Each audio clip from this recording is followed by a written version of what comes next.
Hi guys, welcome back to my channel. तो last video में हमने यूनिट 3 कवर किया था, जिसका जो टाइटल था वो था शेयर कैपिटल। एंड उसके बारे में हमने राइट शेयर, बोनस शेयर के बारे में, जो भी प्रोस्पेक्टस वगैरह उसके बारे में भी पढ़ा था। तो इस वीडियो में मैं आपको मैनेजमेंट एंड मीटिंग्स के बारे में और जो डायरेक्टर्स वगैरह उनके बारे में पढ़ाऊंगी, जो कि यूनिट 4 है। तो let's begin with the directors legal position. बिना देरी के हम स्टार्ट करते हैं, ठीक है। तो डायरेक्टर्स कौन होते हैं गाइज? वो पर्सन होते हैं जो कंपनी के जितने भी मैनेजमेंट है, अफेयर्स हैं और वो जो बिजनेस है उनको मैनेज करने के लिए रिस्पॉन्सिबल होते हैं, ठीक है। अब गाइज यहाँ पे वो वाले अफेयर्स नहीं जो आप लोग समझ रहे हो, ठीक है।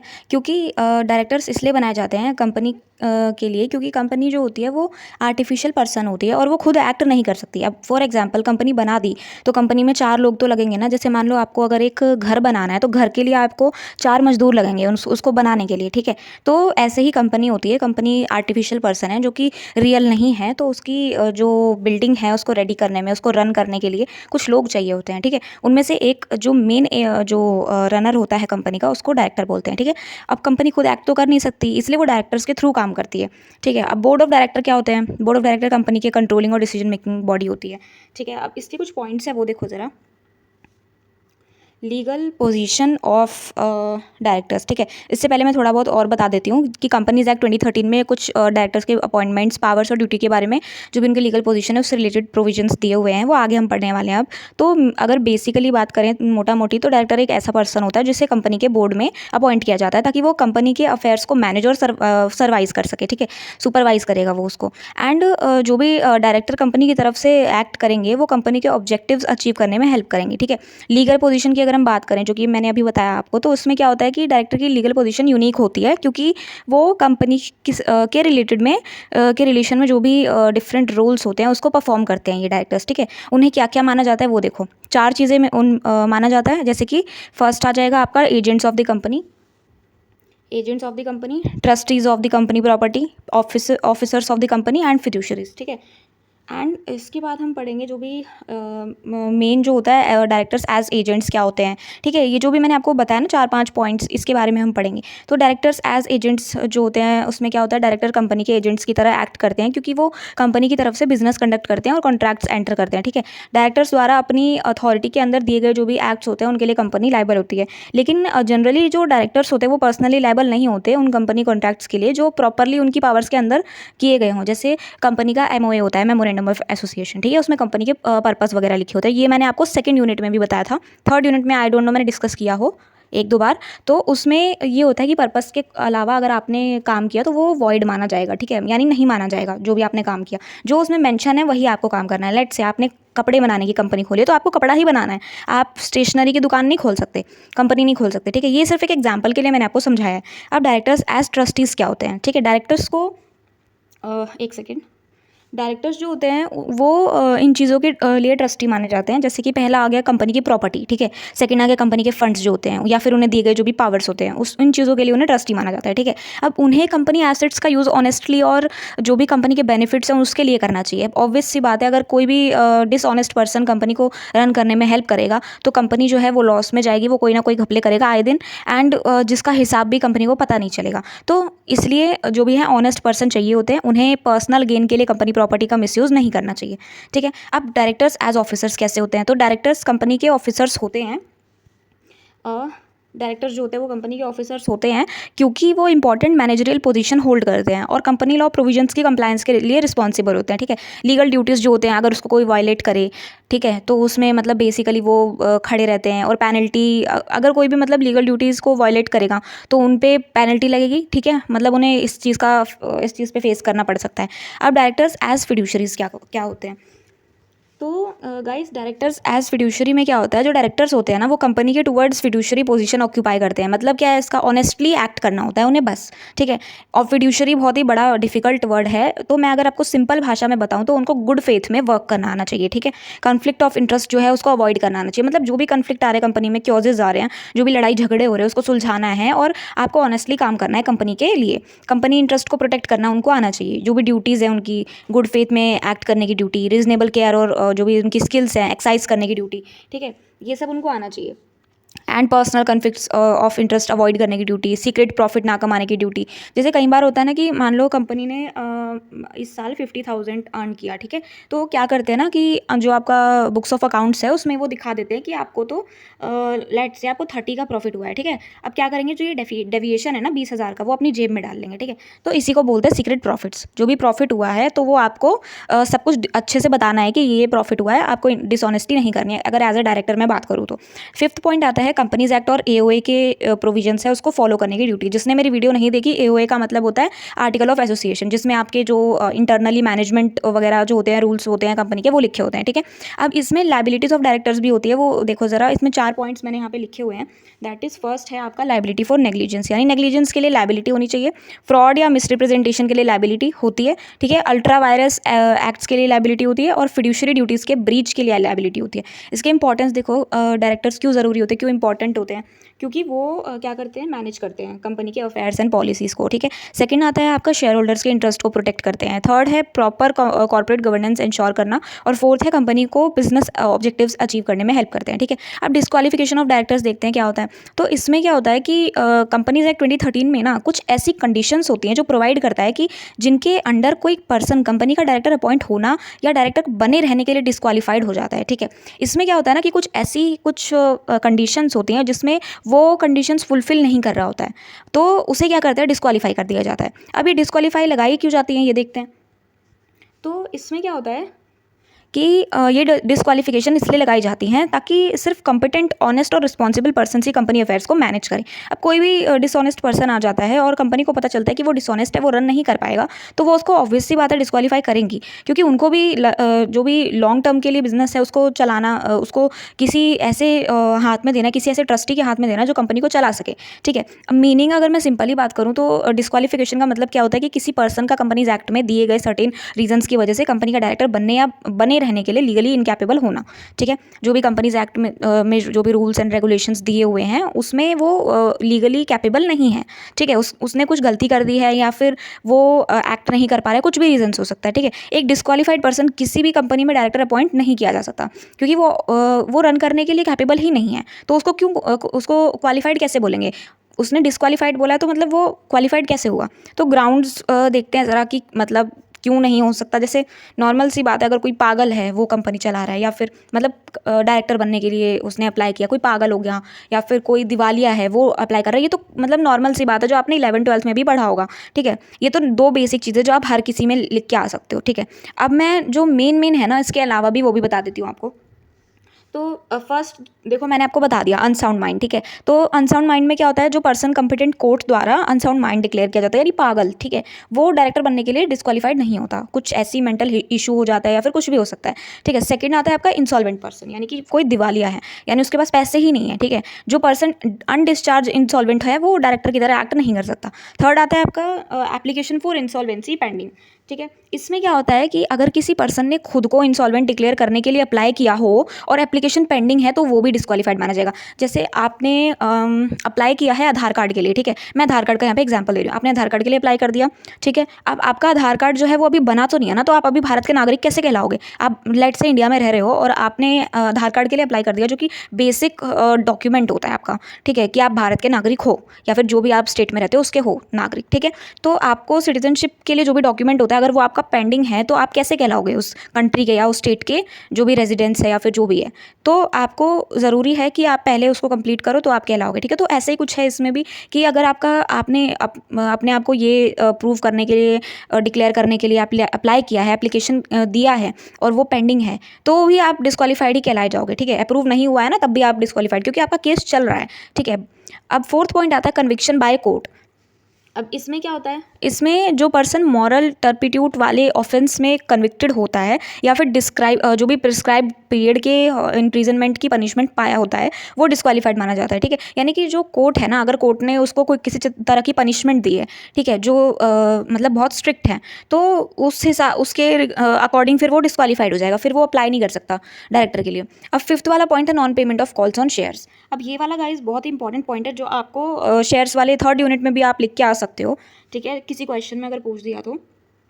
तो इसमें क्या होता है कि अगर किसी पर्सन ने अपने शेयर्स पर कॉल मनी प्रिस्क्राइब्ड पीरियड से ज़्यादा टाइम तक पे नहीं किया है, ठीक है, आपको जितने की कॉल आई थी आपने पे नहीं किया, तो वो भी डिस्क्वालीफाइड हो सकता है, ठीक है। 6 पॉइंट आता है आपका यहाँ पे डिस्क्वालिफिकेशन बाय कोर्ट और ट्रिब्यूनल। अगर ट्रिब्यूनल तो सबको पता है एनसीएलटी एंड एनसीएलटी, ठीक है, national company law tribunal and national company law appellate tribunal, ठीक है। तो ये क्या करते हैं बेसिकली, ये जुडिशियरी होती है, जुडिशियरी बॉडी होती है जो क्या करती है, न्याय दिलाती है, ठीक है। अगर किसी को कोई प्रॉब्लम है तो वो जा सकता है एनसीएलटी के पास, तो वो रूल्स एंड रेगुलेशंस के अकॉर्डिंग वो देखेगा जो भी केस है। एंड अगर आपको फिर भी कोई डाउट है तो आप एनसीएलटी के पास जा सकते हो, ठीक है।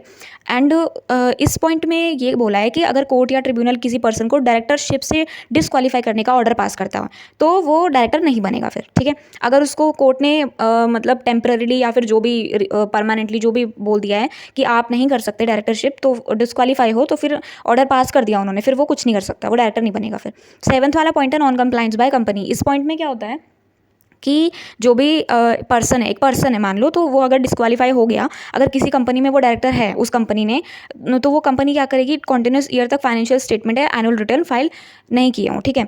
अब इसमें क्या होता है, डिपॉजिट्स डिवेंचर्स या फिर जो भी डिविडेंड्स है वो रीपे करने में फेलियर किया हो उसने, ठीक है। किसी कंपनी में अगर उसने ना ये दोनों चीज़ें नहीं की, ठीक है, तो फिर वो डायरेक्टरशिप नहीं कर सकता, वो फिर डिस्क्वालीफाइड माना जाएगा।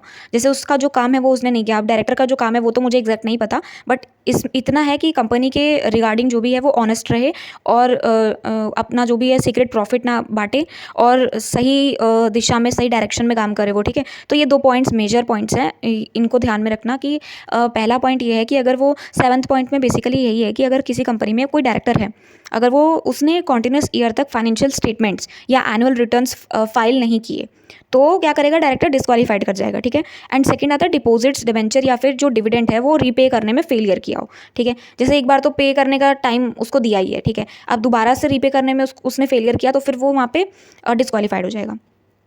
अब आता है आपका 8th पॉइंट जो कि है फ्रॉड और मिसकंडक्ट। इस पॉइंट में क्या होता है कि फ्रॉड या मिसमैनेजमेंट या फिर जो भी अनलॉफुल एक्टिविटीज़ है वो उसमें इन्वॉल्व होती हैं, ठीक है। अब इसका मतलब क्या है कि वो डिसऑनेस्ट पर्सन है, जो मैंने आपको ऊपर बताया, ठीक है। अब इसमें क्या होता है, इस केसेस में जो भी डायरेक्टर्स होते हैं वो डिस्क्वालीफाइड हो सकते हैं। अब इसके इफेक्ट्स क्या पड़ेंगे, इफेक्ट्स देखो, इफेक्ट्स ऑफ डिस्क्वालिफिकेशन, ठीक है। इसमें क्या होता है, पहला पॉइंट है कि जो भी पर्सन है वो डायरेक्टर अपॉइंट नहीं हो सकता, ठीक है। डिस्क्वालिफिकेशन अगर कर दिया है डायरेक्टर को डायरेक्टरशिप से, तो फिर उसके पहला इफेक्ट ये पड़ेगा कि पर्सन डायरेक्टर अपॉइंट नहीं हो सकता। ये तो कॉमन सेंस की बात है, अगर डिस्क्वालीफाई हो गया तो फिर वो उस जो भी उसकी पोजीशन है वो वहाँ पे अप्लाई थोड़ी ना करेगा, बेवकूफ़ थोड़ी ना है। सेकंड वाला पॉइंट जो है वो क्या है, एग्जिस्टिंग डायरेक्टरशिप्स वैकेंट हो सकती हैं, ठीक है। यानी जो भी वैकेंसी जो भी होती है वो वहाँ पे खाली हो सकती हैं, ठीक है, जो भी एग्जिस्टिंग है, जो भी बची हुई है, तो जो अनदर डायरेक्टर्स है जो भी एलिजिबल हैं वो उसमें अप्लाई करेंगे, फिर आप नहीं कर सकते क्योंकि आप डिस्क्वालीफाइड हो। थर्ड वाला पॉइंट आपको नहीं कह रही हूँ मैं एग्जांपल दे रही थी। थर्ड वाला पॉइंट जो है उसमें क्या है, पर्सन को दूसरी कंपनीज में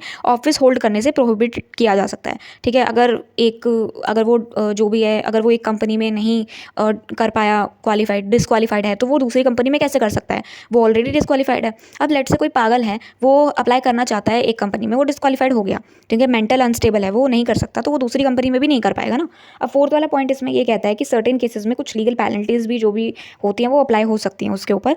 अब जैसे फ्रॉड वाले केस में अब हो सकती है, मेंटल अनस्टेबल में देखा जा सकता है कि क्या करना है, क्योंकि वो ऑलरेडी मेंटली अनस्टेबल है, तो वो कैसे करेगा। अब इंपॉर्टेंस देखो क्यों ज़रूरी है, डिस्क्वालिफिकेशन प्रोविजंस जो भी हैं क्यों ज़रूरी है। देखो पहला तो ये है कि अगर कोई डिसऑनेस्ट पर्सन, कोई फ्रॉड आ जाता है, एज अ डायरेक्टर काम करने आ जाता है, तो वो क्या करेगा, वो जो भी है सीक्रेट प्रॉफिट्स बांटेगा, ठीक है, और जो भी अनलॉफुल एक्टिविटीज़ है वो प्ले करेगा कंपनी में, ठीक है। तो इसीलिए ज़रूरी है, पहला पॉइंट तो ये। सेकंड पॉइंट ये है कि जो भी एक सेकेंड, हाँ, कि जो भी आपका शेयर होल्डर्स या इन्वेस्टर्स हैं उसको प्रोटेक्शन नहीं मिल पाएगी, ठीक है। तो शेयर होल्डर्स और इन्वेस्टर्स को प्रोटेक्ट करना ज़्यादा ज़रूरी है अगर डायरेक्टरशिप के लिए आप अप्लाई कर रहे हैं तो, ठीक है। अब ऑनेस्ट कंपनी में मैनेजमेंट को इंश्योर करने का काम करता है डायरेक्टर, तो वो नहीं हो पाएगा अगर डिस्क्वालिफिकेशन नहीं किया गया तो, ठीक है। फ्रॉड अनलॉफुल एक्टिविटीज़ तो मैंने आपको बता ही दी है कि वो फिर प्रिवेंट करने में हेल्प करता है अगर डिस्क्वालिफिकेशन कर दिया तो।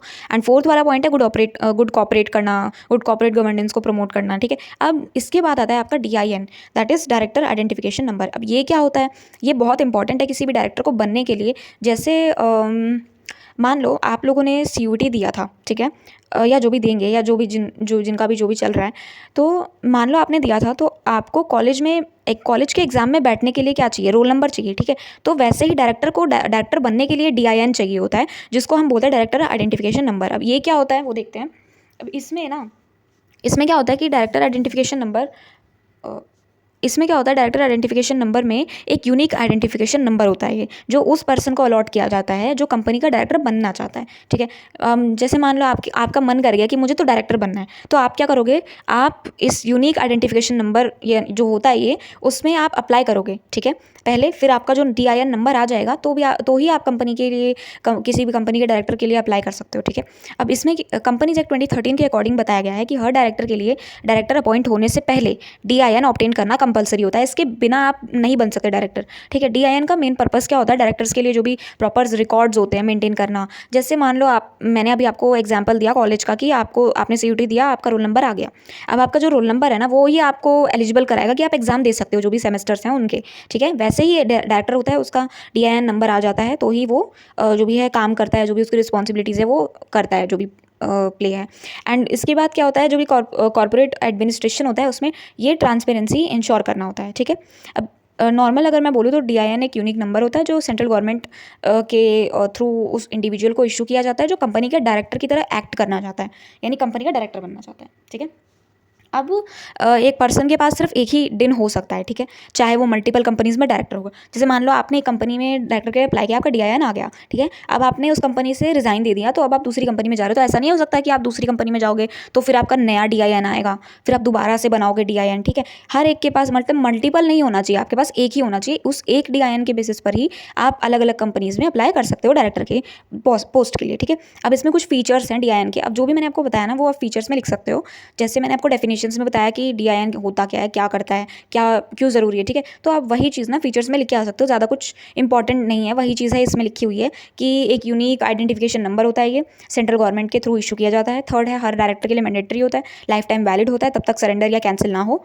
ठीक है, और फिफ्थ है, डायरेक्टर का जो भी डेटाबेस है मेंटेन करने में हेल्प करता है। बस यही पॉइंट्स हैं, इसमें ज़्यादा कुछ नहीं है। अब प्रोसीजर जो है ना ये ज़्यादा इंपॉर्टेंट है, ये आ भी सकता है एग्जाम में, वैसे पूछा तो नहीं गया है बट फिर भी प्रोसीजर जो है वो कॉलेज वाले ज़्यादा ध्यान देते हैं हर चीज़ के प्रोसीजर पे। जैसे MOA का हो गया, ऑल्ट्रेशन ऑफ MOA हो गया, ऑल्ट्रेशन ऑफ AOA हो गया, वही। तो इसमें प्रोसीजर में पहला प्रोसीजर आता है कि एप्लीकेशन फॉर DIN। पहले आपको क्या करना पड़ता है, अप्लाई करना पड़ता है ऑनलाइन पोर्टल पे। कौन से पोर्टल पे, MCA पोर्टल पे। अब जैसे मैं आपको बताती हूँ इसमें, जैसे मान लो आपको आधार कार्ड बनवाना है, तो आप क्या करोगे, आधार कार्ड की वेबसाइट पे जाओगे। ठीक है, आपको अपना वोटर ID बनवाना है, तो आप क्या करोगे, इलेक्शन कमीशन ऑफ इंडिया वाले जो भी वेबसाइट है उस पर जाके आप अप्लाई करोगे। ठीक है, वैसे ही DIN का भी एक पोर्टल होता है जो कि होता है MCA पोर्टल। ठीक है, हर चीज़ का एक पोर्टल होता है, तो इसको बोलते हैं MCA पोर्टल। अब यहाँ पे जाके आप ऑनलाइन एप्लीकेशन फाइल करोगे। सेकंड जो भी है आपका पॉइंट आता है कि सबमिशन ऑफ डॉक्यूमेंट्स। अब कुछ डॉक्यूमेंट्स तो लगेंगे, ऐसा तो है नहीं आप मुंह उठा के चले गए और आपको बना के दे दिया उन्होंने। तो सबमिशन में क्या होता है कि पहले आपका जो भी एप्लीकेंट को क्या क्या सबमिट करना होता है, आइडेंटिटी प्रूफ। ठीक है, जो भी उसका प्रूफ है कि वो कौन है, कहाँ रहता है। ठीक है, और वो पिछली मतलब जो भी उसका लगेगा डॉक्यूमेंट, उसका आइडेंटिटी प्रूफ। ठीक है, सेकंड है, अगर आप इंडिया के रेजिडेंट हो तो आपका इंडिया का रेजिडेंट का प्रूफ लगेगा। ठीक है, जैसे आइडेंटिटी प्रूफ में आपका कुछ भी मांग सकता है, आधार कार्ड, पैन कार्ड, जो भी होता है, वोटर ID कार्ड। ठीक है, अब इसके बाद आता है आपका एड्रेस प्रूफ, यानी आप कहाँ रहते हो उसका भी आपको चाहिए होगा प्रूफ। एंड उसके बाद आएगा आपको फोटोग्राफ, आप दिखते कैसे हो वो तो चाहिए ही होगा। एंड उसके बाद आएगा आपका डिजिटल सिग्नेचर सर्टिफिकेट, जिसको हम बोलते हैं DSC। ठीक है, अब इसके बाद आएगा आपका वेरिफिकेशन। ये सारा झमेला होने के बाद आपका वेरिफिकेशन होगा। उसके बाद सेंट्रल गवर्नमेंट एप्लीकेशन और डॉक्यूमेंट वेरीफाई करेगी। और फोर्थ वाला जो आपका पॉइंट है जिसमें है अलॉटमेंट ऑफ DIN, जिसमें लिखा है कि सक्सेसफुल वेरिफिकेशन के बाद एप्लीकेंट को DIN अलॉट कर दिया जाता है। फाइनली आपका मिल गया DIN नंबर। ठीक है, तो ये चार जो भी प्रोसीजर है ये आपको याद रखना है। ये सिंपल सा तो है यार। पहले आपको अप्लाई करना है, अप्लाई करने के बाद आपको सबमिशन करना है डॉक्यूमेंट्स, यानी कि जो आपका ID कार्ड है, एड्रेस प्रूफ है, फोटोग्राफ है, DSC है। उसके बाद आपका वेरीफाई हो जाएगा सेंट्रल गवर्नमेंट से और आपको अलॉट कर दिया जाएगा DIN। बस इतना सा तो ही है। अब इसमें इंपॉर्टेंस ऑफ DIN में क्या लिखा है कि डायरेक्टर्स मतलब क्यों ज़रूरी है, DIN ज़रूरी क्यों है, वो इसमें बेसिकली बताया गया है। तो इसमें ये बताया है कि ये हेल्प करता है डायरेक्टर्स को ईजिली आइडेंटिफाई करने में कि ये बंदा है कौन, कहाँ से आया है, ये ऐसा तो है नहीं कोई भी घुस जाएगा कंपनी में। सेकंड है, फ्रॉड और डुप्लीकेट आइडेंटिटीज़ को प्रिवेंट करता है। ठीक है, कोई भी फेक ID लेके ऐसे तो घुस जाएगा, तो इसलिए सारा प्रोसीजर किया जाता है। ये थर्ड वाला पॉइंट है जिसमें लिखा है कि कॉर्पोरेट अफेयर्स में ट्रांसपेरेंसी इंश्योर करने में हेल्प करता है।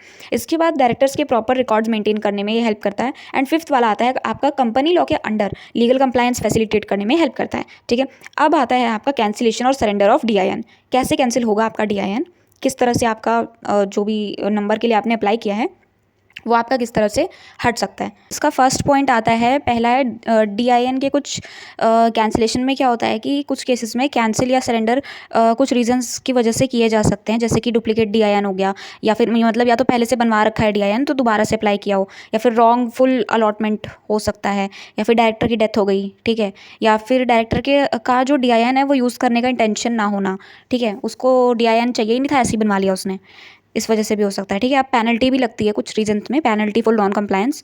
पेनल्टी क्यों लगती है वो देखते हैं। तो पेनल्टी जैसे कि अगर कोई पर्सन है वो DIN ऑब्टेन किए बिना डायरेक्टर की तरह एक्ट करता है, ठीक है, बिना DIN है नहीं उसके पास, डायरेक्टर आइडेंटिफिकेशन नंबर नहीं है, ठीक है, और वो डायरेक्टर की तरह एक्ट करेगा, तो कंपनीज एक्ट 2013 के अंडर कुछ लीगल पेनल्टीज़ हैं जो इम्पोज की जा सकती हैं उस बंदे के ऊपर जो इस तरह की अनलॉफुल एक्टिविटीज़ प्ले कर रहा है। अब आता है एडिशनल डायरेक्टर।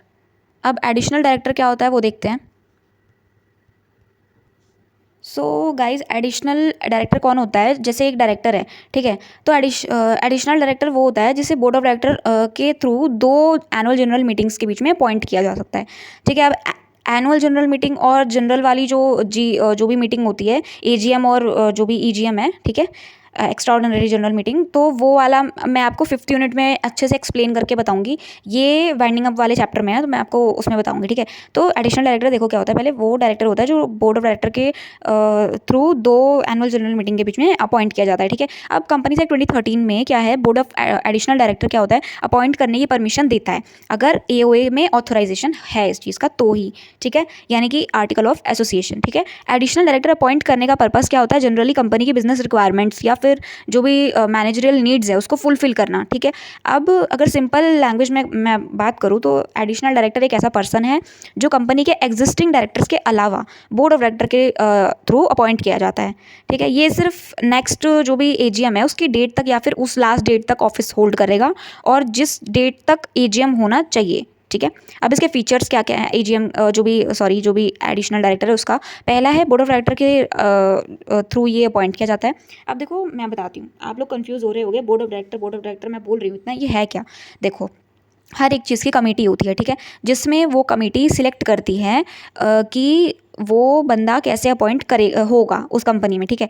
अब देखो जैसे कि क्रिकेट जो देखता है उसमें क्या है, एक BCCI है, ठीक है। अब BCCI क्या काम करती है, वो भी एक तरह का बोर्ड है, ठीक है। जो भी क्रिकेट का जो भी प्लेयर है कैसे आएगा कैसे नहीं आएगा, किस कॉन्ट्रैक्ट पे आएगा, कितने दिन खेलेगा, जो भी उसका रिक्वायरमेंट है वो उसके अकॉर्डिंग चलता है, ठीक है। अब इसी में अगर मैं बात करूँ on the other hand company की, तो कंपनी में भी बोर्ड ऑफ डायरेक्टर होता है जो ये देखेगा कि एक डायरेक्टर कैसे आएगा, कैसे कितने दिन रहेगा, उसकी सैलरी क्या होगी, क्या काम करेगा, तो वो एक बोर्ड ऑफ डायरेक्टर है जो मतलब कहते हैं ना कि बिग बॉस है, ठीक है। तो वो बॉस है एक तरह का जो अपॉइंट करेगा डायरेक्टर उसको, ठीक है। तो वो एक तरह का बोर्ड है। अब इसके बाद क्या है, अपॉइंटमेंट होगा AOA के थ्रू ऑथराइज्ड होना ज़रूरी है। अब इसमें क्या है, नेक्स्ट AGM तक ऑफिस होल्ड करेगा वो। अब AGM वाला अच्छे से मैं आपको बताऊंगी 5th वाले यूनिट में। 4th पॉइंट में ये बताया है कि टेम्प्रेरी मैनेजरियल रिक्वायरमेंट्स को फुलफिल करने में हेल्प करता है, ठीक है। 5th वाले पॉइंट में ये बताया है कि AGM में शेयर होल्डर्स के जो भी थ्रू जो भी रूल्स वगैरह हैं वो उसमें दिए गए हैं, ठीक है। तो रेगुलराइज किया जा सकता है इसमें, ठीक है। ज़्यादा कुछ इसमें है नहीं फीचर्स में। अपॉइंटमेंट के बारे में मैं आपको बताती हूँ कि अपॉइंट कैसे होता है। अब ये ज़्यादा इंपॉर्टेंट है, अपने कान आँख सब कुछ खोल के रखना है, बहुत ज़्यादा इंपॉर्टेंट है ये आता भी एग्जाम में, ठीक है। टेन्योर हो गया, कितने साल तक का टाइम होता है, तो वो सब अच्छे से देख लो। अपॉइंटमेंट कैसे होता है देखो, जो भी एक सेकेंड मैं ऊपर कर लेती हूँ उसे, ये अपॉइंटमेंट आ गया यहाँ पे, एक सेकेंड, ये रहा अपॉइंटमेंट। अब इसमें क्या होता है ना, बोर्ड रिजोल्यूशन पास करेगा पहले, उसके बाद क्या होता है एडिशनल डायरेक्टर अपॉइंट हो गया, ठीक है। अब अपॉइंटमेंट के बाद क्या होता है, वो पर्सन क्या क्या वैलिड करेगा, क्या क्या चीज़ें उसके पास, रिक्वायरमेंट क्या क्या होनी चाहिए, वैलिड DIN होना चाहिए सबसे पहले उसके पास, ठीक है। सेकंड, डायरेक्टर के रूप में एक्ट करने के लिए कंसेंट उसका ज़रूरी है, कंसेंट देना पड़ेगा उसे, ठीक है, कि मैं एज अ डायरेक्टर वर्क करूँगा, थर्ड या करूँगी। थर्ड है कंपनीज एक्ट 2013 के अंडर डिसक्वालीफाइड नहीं होना चाहिए, ऐसी कोई उसको एक्टिविटी उसकी प्रीवियसली नहीं होनी चाहिए कि उसमें दिख जाए, ठीक है। तो अपॉइंटमेंट होने के लिए पर्सन को 3 चीज़ें वैलिड होना ज़रूरी है। अब इसके टेन्योर देखो ज़रा, टेन्योर क्या क्या होना चाहिए, यानी टाइम पीरियड जो भी होता है उसका। तो एडिशनल डायरेक्टर ऑफिस में रहता है नेक्स्ट AGM तक, जब तक वो नेक्स्ट AGM नहीं आएगा, या फिर उस लास्ट डेट तक भी रहेगा जिस दिन AGM होना चाहिए था, ठीक है, या फिर जो पहले भी हो। उसके बाद वो क्या करेगा, 2 चीज़ें, पहली ऑफिस वैकेट कर सकता है, सेकंड शेयर होल्डर्स के थ्रू रेगुलर डायरेक्टर अपॉइंट कर सकता है। अब इसके बाद कुछ राइट्स और पावर्स हैं इसकी जो भी एडिशनल डायरेक्टर के पास होती हैं।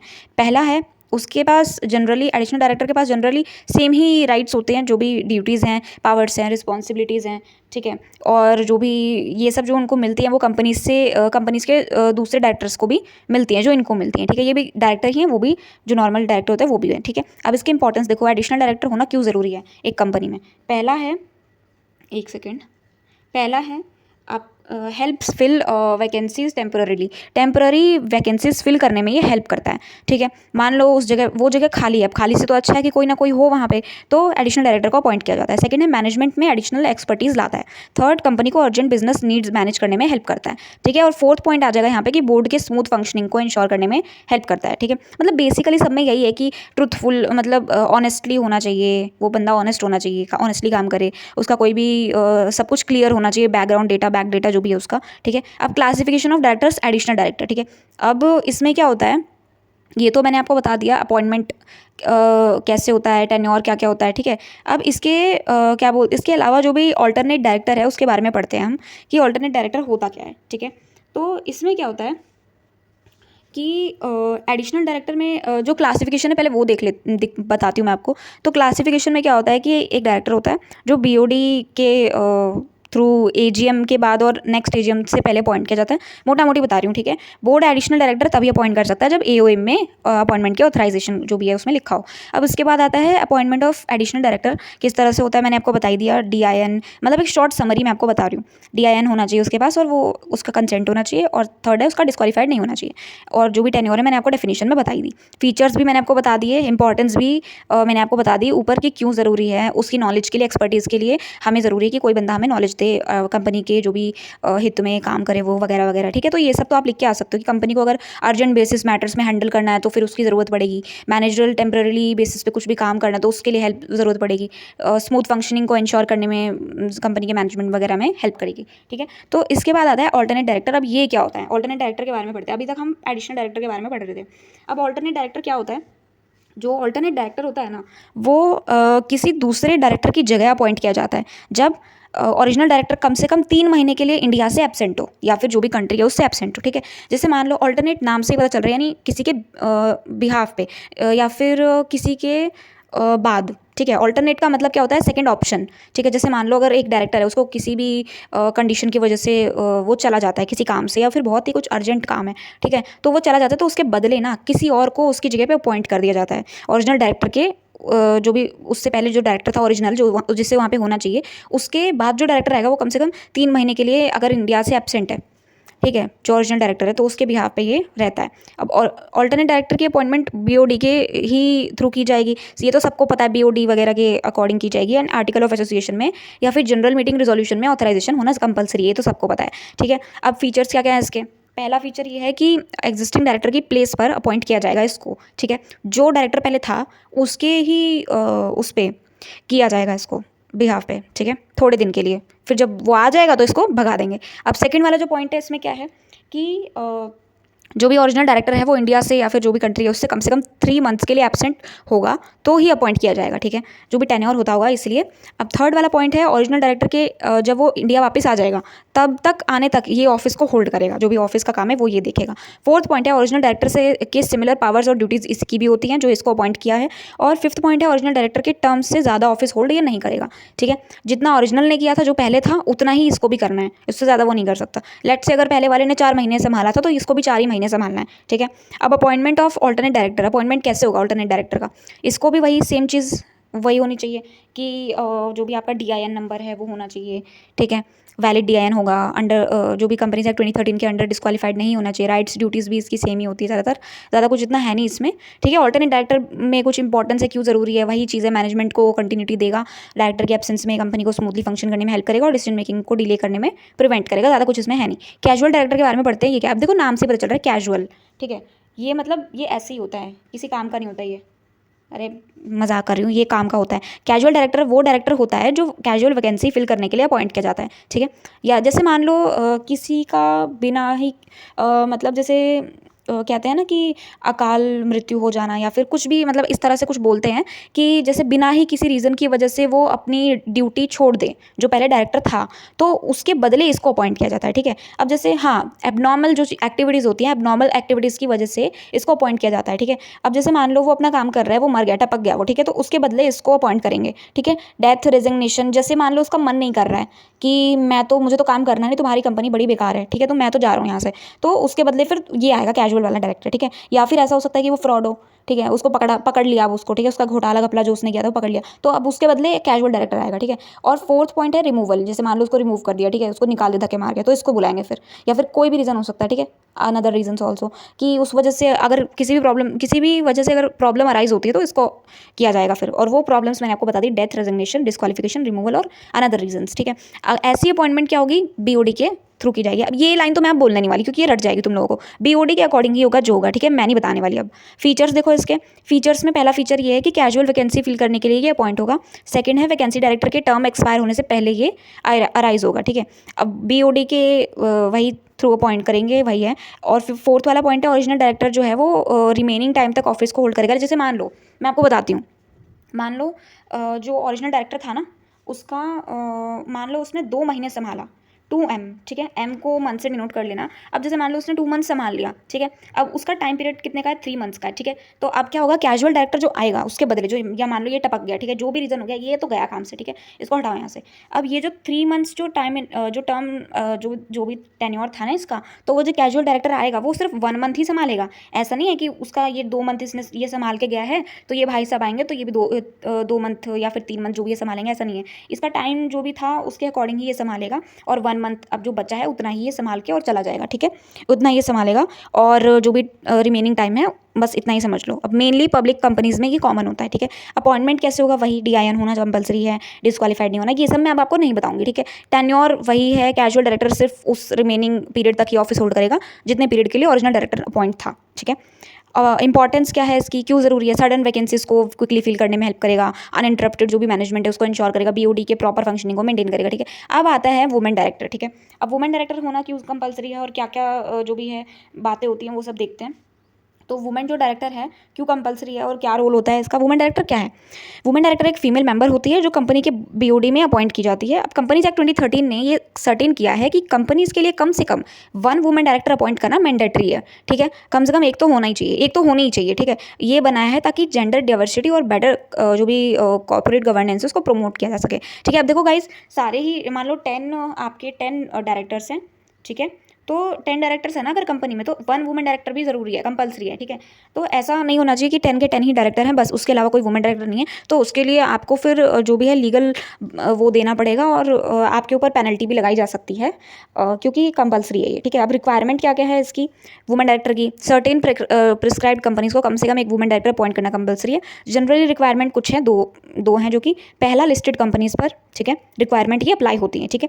पहला है लिस्टेड कंपनीज पर, और दूसरा है यहाँ पे आपका certain public companies having prescribed paid up capital और टर्नओवर, यानी कंपनी सर्टेन पब्लिक कंपनीज पर जिनका प्रिस्क्राइब्ड पेड अप कैपिटल या फिर टर्नओवर हो, ठीक है। फीचर्स क्या क्या हैं वुमेन डायरेक्टर के, जो डेफिनेशन है वही फीचर्स है, ठीक है, कि ज़रूरी है फीमेल डायरेक्टर का होना, सर्टेन क्लासेज ऑफ कंपनीज के लिए मैंडेटरी है, कंपनीज एक्ट 2013 के अकॉर्डिंग अपॉइंट की जाती है, कंपनीज के मैनेजमेंट और डिसीजन मेकिंग पार्टिसिपेट करती है, और दूसरे डायरेक्टर्स के सेम राइट्स और ड्यूटीज़ होते हैं इसके भी, ठीक है। अब अपॉइंटमेंट कैसे होगा, देखो, जो भी शेयर होल्डर्स हैं उनके द्वारा जनरल मीटिंग में अपॉइंट की जाएगी ये, या फिर कंपनीज एक्ट और AOA के प्रोविजंस के अकॉर्डिंग की जाएगी, ठीक है। अपॉइंटमेंट पर्सन जो होगा ना, अपॉइंटेड पर्सन जो होगा ना, उसके पास वैलिड DIN होना चाहिए, डायरेक्टर के रूप में उसका कंसेंट होना चाहिए, डिस्क्वालीफाइड वो नहीं होनी चाहिए, ठीक है। और रोल क्या क्या रहेगा इसका, ये क्या काम करेगी, पॉलिसी डिसीजन मेकिंग में पार्टिसिपेट करेगी, गवर्नेंस जो भी कॉर्पोरेट गवर्नेंस उसको कंट्रीब्यूट करेगी, मैनेजमेंट और डाइवर्सिटी और जो भी डिफरेंट पर्सपेक्टिव्स है वो ये लेके आएगी, और ट्रांसपेरेंसी और जो भी अकाउंटेबिलिटी इंप्रूव करने में है वो ये हेल्प करेगी, ठीक है। तो ये इसलिए इंपॉर्टेंट है गाइस क्योंकि हर जगह जेंडर जो भी बेसिस जो भी बायसनेस है उसको रिड्यूस करने के लिए BOD ने ये किया है, ठीक है। इंपॉर्टेंस देखो, इंपॉर्टेंस क्या क्या है, क्यों ज़रूरी है वुमेन डायरेक्टर, वही मैं आपको बताती हूँ। अभी जो मैंने आपको बताया ना ये बायसनेस का जो भी पॉइंट है उसके लिए, तो रोल तो मैंने आपको बता दिया। अब इसमें इंपॉर्टेंस में क्या है कि कॉर्पोरेट सेक्टर में जेंडर इक्वालिटी को प्रमोट करेगा, डिसीजन मेकिंग की क्वालिटी इंप्रूव करेगा, मैनेजमेंट में वुमेन पार्टिसिपेशन को एनकरेज करेगा, और कॉर्पोरेट गवर्नेंस प्रैक्टिस को स्ट्रॉन्ग बनाएगा ये, ठीक है। अब इसके बाद आता है आपका इंडिपेंडेंट डायरेक्टर। इंडिपेंडेंट डायरेक्टर क्या होता है, नाम से ही पता चल रहा है इंडिपेंडेंट, ये तो खुद ही इंडिपेंडेंट है, ठीक है। तो इंडिपेंडेंट डायरेक्टर क्या होता है? एक नॉन एग्जीक्यूटिव डायरेक्टर होता है जो कंपनी उसके प्रोमोटर्स या मैनेजमेंट के साथ किसी भी मटेरियल या फिर फाइनेंशियल रिलेशनशिप्स में नहीं होता, ठीक है। कंपनीज एक्ट 2013 के under independent directors mainly fairness और अनबायस्ड डिसीजन मेकिंग इंश्योर करने के लिए अपॉइंट किए जाते हैं, ठीक है। मतलब ये ना सिर्फ सलाह देगा, ठीक है, ये सिर्फ ना एडवाइस देने के लिए या फिर एक्सपर्टीज़ के लिए है। अब फीचर्स क्या क्या हैं इसके? ये नॉन एग्जीक्यूटिव डायरेक्टर होता है, डेली मैनेजमेंट में इन्वॉल्व ये नहीं होगा, ठीक है। जब आपको बहुत ही ज़्यादा इंपॉर्टेंट, मतलब आपके ना बिल्कुल सर पे प्रॉब्लम आ गई होगी, तब ये आएगा आपकी मदद करने के लिए। सेकंड आएगा कंपनी या फिर जो प्रोमोटर्स हैं उनके साथ मटेरियल रिलेशनशिप्स में ये नहीं होगा। इंटीग्रिटी और रेलिवेंट एक्सपर्टीज़ वाला पर्सन ये होना चाहिए, क्योंकि यही जो भी है एडवाइस देगा। फिक्स टर्म्स के लिए अपॉइंट होता है ये, यानी जनरली 5 ईयर्स तक। अप्रूवल के बाद रीअपॉइंटमेंट के लिए एलिजिबल होता है ये, ठीक है। अगर अप्रूव कर दिया है इसको, तो ये रीअपॉइंट हो सकता है। अब अपॉइंट कैसे होगा ये वो देखते हैं। वही है, शेयर होल्डर्स द्वारा जनरल मीटिंग में बोर्ड ऑफ डायरेक्टर BOD के रिकमेंडेशन पर कंपनी एक्ट 2013 के प्रोविजंस के अकॉर्डिंग, ठीक है। उन्हें क्या क्या स्किल्स होना ज़रूरी है वो देखो। अब इनकी स्किल्स देखो, तुम देखो स्किल्स इसकी क्या क्या होनी चाहिए। They must possess relevant skill और एक्सपीरियंस। इसके पास बहुत सारी स्किल्स और एक्सपीरियंस होना जरूरी है, क्योंकि नाम से पता चल रहा है इंडिपेंडेंट डायरेक्टर, ये किसी भी एक्टिविटीज़ में इन्वॉल्व नहीं रहेगा, ये सिर्फ आएगा एडवाइस देने, ठीक है। आपकी इसकी जो एक्सपर्टीज़ है उसके बेसिस पर ये आपको एडवाइस देगा, क्योंकि ये नॉलेजेबल है। सेकेंड आता है आपका डायरेक्टर के रूप में इसका कंसेंट देना जरूरी है, एक्ट के लिए डिस्क्वालीफाइड नहीं होना चाहिए। अब क्वालिफिकेशंस क्या क्या होनी चाहिए इसकी?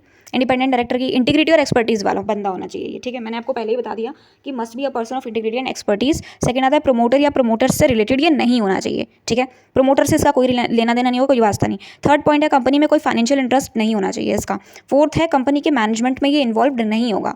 रोल क्या क्या रहेगा इसका? कंपनी ऑपरेशंस में ट्रांसपेरेंसी इंश्योर करेगा, माइनॉरिटी शेयर होल्डर्स के इंटरेस्ट को प्रोटेक्ट करेगा, बोर्ड डिसीजन में अनबाइज्ड ओपिनियन देगा, कॉर्पोरेट गवर्नेंस को इंप्रूव करने में हेल्प करेगा। वही है कुल मिला के सारी चीज़ें जो ऊपर थी। तो अगर आपको किसी भी इंपॉर्टेंस में या फीचर्स में लिखने में दिक्कत होती है, तो अगर आपको एक डायरेक्टर की भी किसी भी डायरेक्टर की याद है ना, तो आप किसी में भी लिख के आ सकते हो, ठीक है। क्योंकि बेसिकली ये वही काम करते हैं, जो भी कन्फ्लिक्ट है उसको सुलझाने में हेल्प करेंगे, डिसीजन मेकिंग में हेल्प करेंगे, शेयर होल्डर्स को प्रोटेक्ट करेंगे, ठीक है, वही वगैरह वगैरह, मैनेजमेंट की परफॉर्मेंस को मॉनिटर करेगा, वही सब है, ठीक है। और इंपॉर्टेंट सब में एक ही लिख के आ सकते हो आप, कोई दिक्कत की बात नहीं है। डिसीजन मेकिंग में हेल्प करेगा, फ्रॉड मैनेजमेंट के चांसेस रिड्यूस करेगा, बोर्ड और डिस्कशन में फेयरनेस इंश्योर करेगा, इन्वेस्टर कॉन्फिडेंस बिल्ड करेगा, कॉर्पोरेट गवर्नेंस सिस्टम को स्ट्रॉन्ग बनाएगा, ठीक है। बस ज़्यादा कुछ है नहीं इसमें। अब आएगा नेक्स्ट आता है आपका स्मॉल शेयर होल्डर्स डायरेक्टर। अब ये क्या होता है वो देखते हैं।